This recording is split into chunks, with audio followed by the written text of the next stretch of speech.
The official line that it was an al-Qaeda plot has found itself increasingly challenged since then.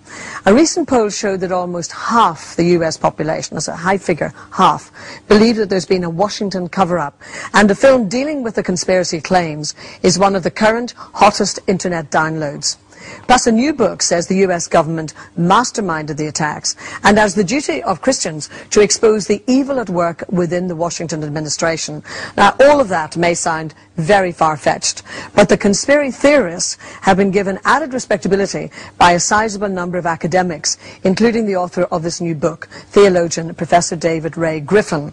Well, Ed Sturton went to meet him to find out how serious he is about these ideas. David Griffin, let's deal first with what I think you yourself concede is the main obstacle to believing your theory, which is that to do so, you've got to believe that George Bush is not just a bad president, not just ideologically misguided, and I'm sure you'll find lots of people in Europe who believe those things, but you've got to believe he's actually a monster, somebody capable of countenancing mass murder for political purposes.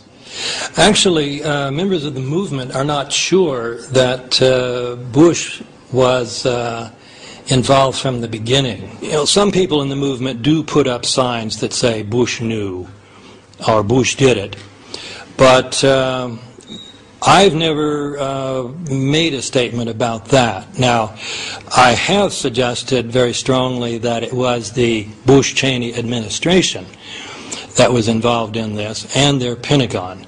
So your question still stands, that we have to believe that some of these people in the administration would do a very terrible thing. And that is absolutely right.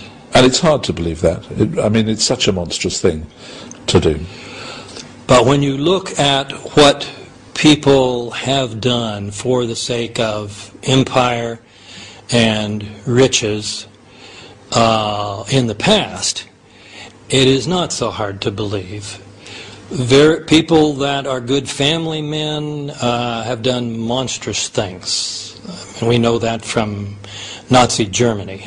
These were very cultured, refined gentlemen, many of them, and people could not believe they would be participating in such an event. All right, let's look in a bit more detail at some of the issues you raise. One of the things you say you believe is that the World Trade Center buildings were brought down not by being struck by the planes, but by explosions, deliberately planted explosions within the buildings. What's the evidence for that?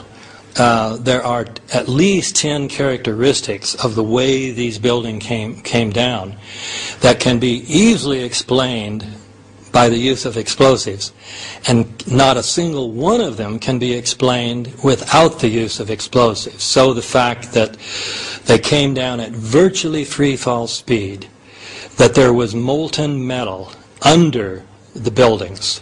Molten metal needs temperatures far exceeding what fire can reach. Furthermore, the buildings came straight down. That's the whole purpose of controlled demolition of the type that we call implosion. There are only a few companies in the world qualified to do it. So the idea that somehow a plane hitting a building plus a fire would cause that building to come straight down. We're talking about over 300 steel columns, 47 core columns, over 200 columns around the perimeter, for the building to come down in a symmetrical way. So the building comes down as you see in the videos.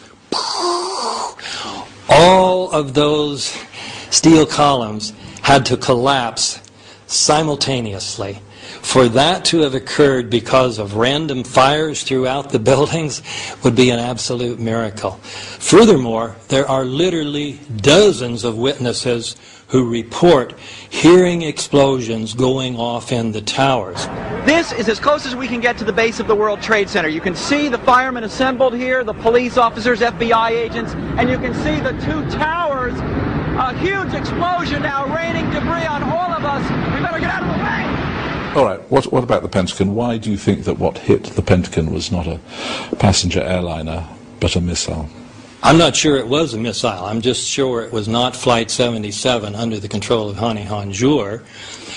Part of the reason for that is that there is simply no evidence that it was a large airliner. There's no debris, there's no damage that suggests this was by an airliner. They want to say, well, it shattered. What about those steel turbine engines? Did they shatter when they hit the... So there's simply no evidence that it was an airliner. I mean, if the purpose of the operation was political, as you suggest it was, that would have been perfectly adequately achieved by flying a couple of planes into the World Trade Center, wouldn't it? Why fly a missile into the Pentagon? Why bring the towers down by controlled demolition? What would the point of that be? This image of the planes hitting the towers, and then the image of the towers coming down, and then the thousands of people who were killed, this was ingrained into the American psyche. And it got the American people ready for revenge, and frankly, many of them didn't care against whom. They wanted revenge, and frankly, against Arab Muslims. Let's move on to the theology behind some of these ideas. You've got a chapter here in your book called The American Empire, Demonic Evil. What do you mean by that? That chapter is preceded by a chapter on the historical Jesus, and based on the notion that New Testament scholars have emphasized more recently, that Jesus was preaching an anti-imperial gospel. And of course that makes sense. Palestine was occupied by the Roman Empire, and they were doing horrible things to the Palestinian people.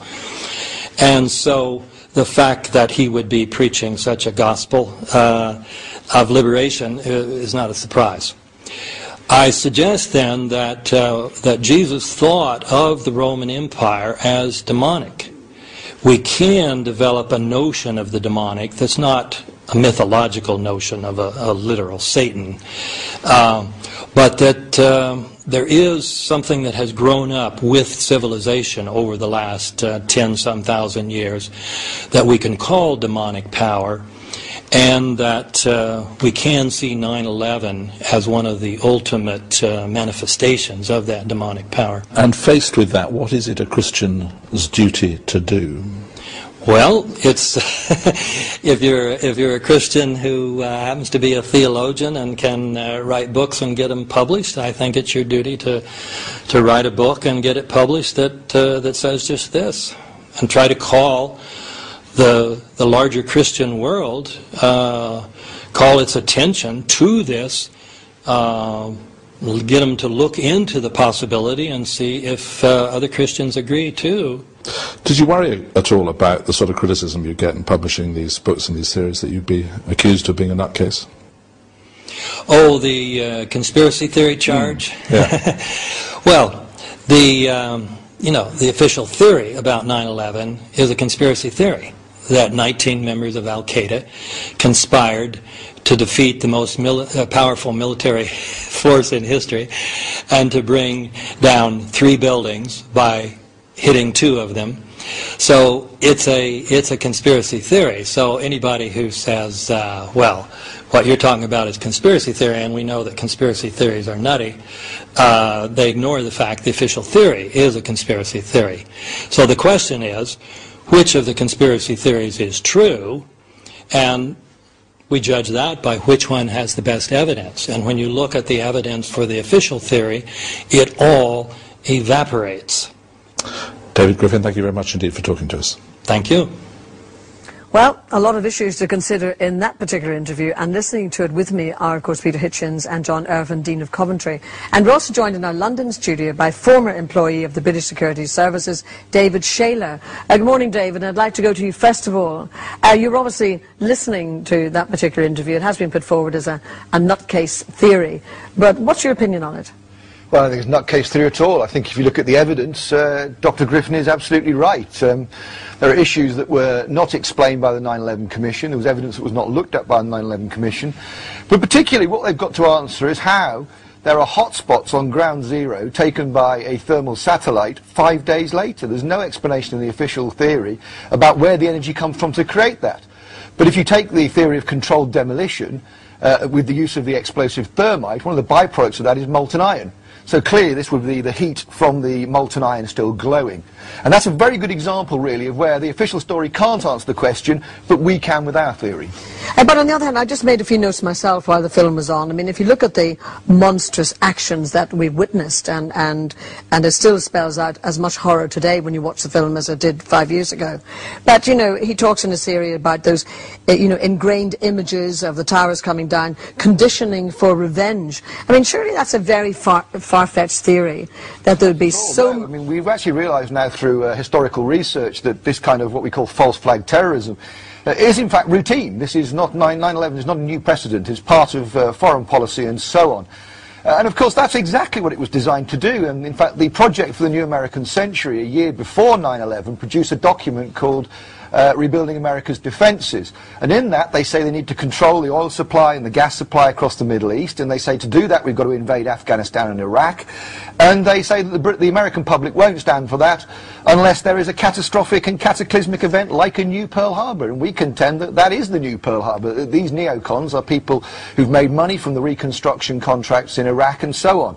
This was quite deliberately designed to inflame American public opinion, to justify adventurism on the part of the Americans in the Middle East. But